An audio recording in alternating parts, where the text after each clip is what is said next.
Founder, Boys Quarters Africa, Solomon Ayodele joins us now for a conversation about the boy child. Thank you very much for giving us your time. How can societal perceptions of masculinity be transformed to create more inclusive environments where boys feel comfortable expressing their emotions, very important, and seeking help for mental health issues?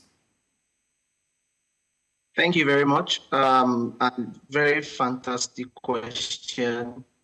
I would say, based on my experience and based on the things I've seen as a boy child advocate, a couple of things off the top of my mind.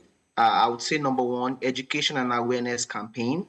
We need to begin to relook our schools and educational programs where we can integrate emotional intelligence and mental health education for boys, most importantly. Aside this, I think it's important for us to begin to also push positive role models, right? Where we can encourage public figures, celebrities, athletes to share their experiences with mental health and emotional vulnerability. I think their influence can help shift public perception and provide some sort of relatable role models for boys. Apart from that, I also feel there's some sort of work that needs to be done around parental and caregiver involvement, right? We need to provide workshops, resources for parents to help support their sons in expressing their emotions and seeking help, right? And I think most importantly, we need to begin to look at the policy and institutional angle to it, right? What are the mental health policies? What are the workplace initiatives, especially as it relates to boys and men, right? So, for example, people need to realize that abuse is abuse, irrespective of the gender. And I think on the final note, there's a need for us to begin to challenge the stereotypes and the norms, right? There's a need for cultural shifts where we need to begin to see men differently, see boys differently. And I think with some of those things, we can have steady progress when it comes to conversation with mental health. Oh, quickly, talk to us about some of these misconceptions or stereotypes about boys that needs to be challenged.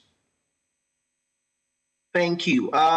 In my work in the last 4 years as a boy child advocate, I've engaged roughly over 50,000 boys across tons of states in Nigeria. And I'll say number one, people believe boys don't cry, right? It's a big misconception.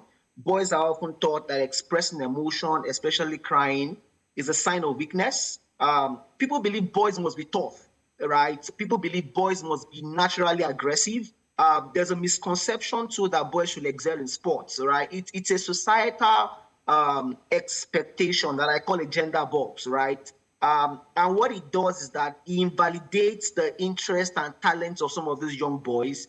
Also, people believe boys are not nurturing, right? Boys are often believed to be less nurturing, to be less caring than girls. People believe boys shouldn't do pink, boys shouldn't play with toys. I don't think toys and activities should be gendered, so to say. So boys are discouraged from playing with dolls or encouraging them to engage in activities, right, that are considered feminine. And I think 2 or 3 other things that I feel they're like stereotypes around boys being bossed up in a place where they are less affected by mental health issues. So when a young boy falls, people will say, "Can you stand up? Don't be like a girl." But when a girl falls, they would say, "Oh, stand up, let's take care of you," and all of that. And I think on the final note, there's a misconception that boys are men. Boys are not men. So boys should not be seen as being independent. Boys are often encouraged to be self-reliant, to be self-independent, as a point of just avoiding help and collaboration. So I think some of these things are layered around our culture in Africa, and it's also a global issue. And I think on the final note, there's a misconception that boys don't require emotional support. Boys are often perceived as needing less emotional support than girls.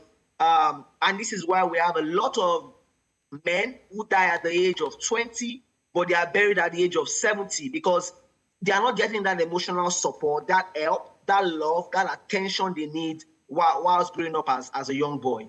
I just imagined what you said. You die at 20 and you're buried at 70. quite deep. Talk to us about the role of families, communities, and educational institutions. What role do they play in promoting positive masculinity and preventing violence as well as exploitation of boys? Fantastic. So I'll start from a very practical example.